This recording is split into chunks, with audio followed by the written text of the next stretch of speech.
In my last two videos, I talked about how I sent 13,000 DMs, what I did wrong, how you can improve it, and basically what you need to do to make sure that your cold outreach campaigns actually closes, books calls, and gets high reply rate. In this video, I'm going to talk about how that looks like, and if you could improve the reply rate, the calls, or the closes, how that look like on the total amount of clients you actually close. The industry average for agencies and coaches is around 6%. If you send 1,000 DMs, around 35 DMs per day, at 6%, that's 60 DMs. With a booking rate of 15%, which is also the average, that's 9 calls, and with a closing rate of 30%, you get 2.7 closes. So you get around 2.7 deals every month. So what happens if you increase the reply rate from 6% to 9%? And what happens if you increase the reply rate from 6% to 9%? Or the booking rate from 15% to 25%? Or the closing rate from 30 to 45%? If you guessed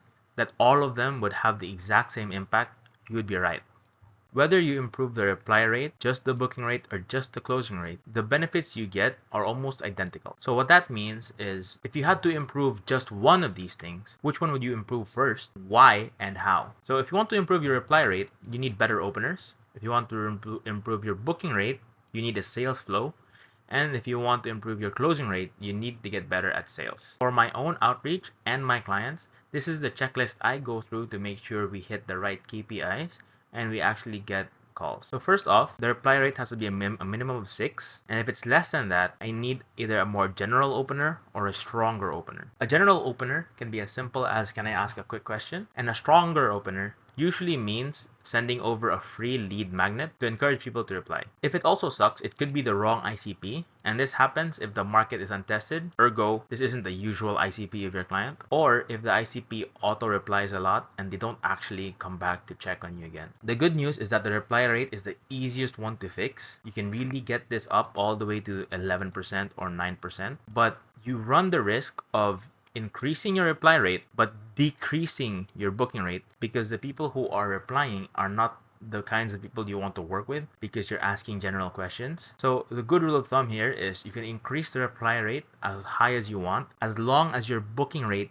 stays at a minimum of 15%. If your booking rate goes under 15%, then you need to stop focusing on the reply rate. Then you need to use a stronger opener instead of a more generic opener. You have to sacrifice your reply rate so that the booking rate remains high and so you're still actually getting calls. To optimize your booking rate, the first step is to have a sales flow. If you don't have one, you have to make one. A sales flow is simply the SOP or what you would do in the conversation, how the conversation flows. So you can change it from saying hi to actually booking a meeting with someone. If you don't know what a sales flow is, I'll make a video on this later. Next is if the ICP is not the decision maker, and this usually happens when you're talking to a agency or an institution and the person that's replying is not the owner but a marketing person, a VA, and so on. These aren't decision makers, but you end up talking to them instead, and when you ask for a call, suddenly they can't really commit. So the fix here is easy. You change the sales flow to request for the decision maker instead of trying to ask for a call. It can be as simple as, hey, I have this, I'm from this. Can I please talk to X? Can I please talk to the owner? Lastly, if you can't book a call because the conversation feels awkward, as in there's no eagerness from them to reply, then the pain that your ICP is feeling is simply not strong enough. That means you have a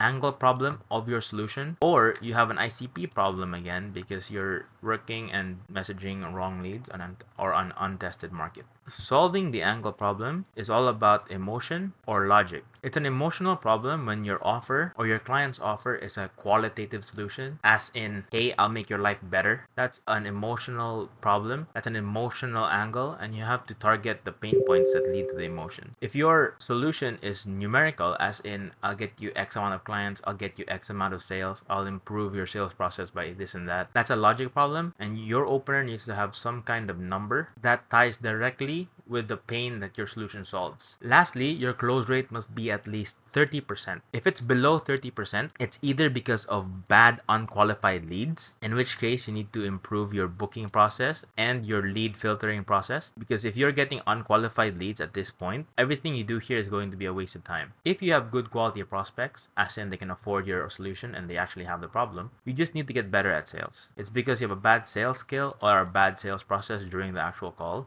and this is a get good kind of thing.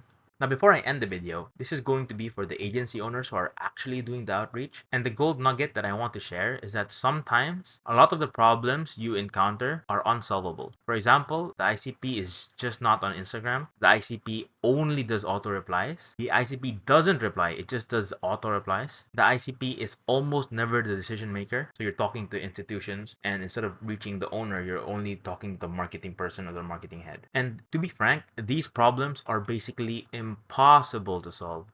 And that's just life. Instead of trying to bend reality and fight the universe, you should simply decline working with these clients. Clients who have these problems, clients whose whose ICPs are not on Instagram. And you should just make your life easier and set yourself up for success by saying no to clients that simply won't fit. And this isn't some kind of, oh, I give up, I don't want to solve this hard problem kind of thing. Some platforms are better than other platforms for finding the right people. For example, Facebook is good for finding moms and communities and families when you do e-commerce. LinkedIn is better for finding professionals, CEOs, actual people in an actual organization. And Instagram is better for finding solopreneurs, people who are running a business by themselves with a group of like 2 to 3 people. If your client is a B2B client and they're offering you $8,000 so you can reach out to other B2B services, you can accept it, but I don't think that ICP is going to be on Instagram. And it's a lot better to work with clients you can actually get results for. And if I missed anything, or if you have any questions, feel free to leave a comment below or get in touch with me on Instagram.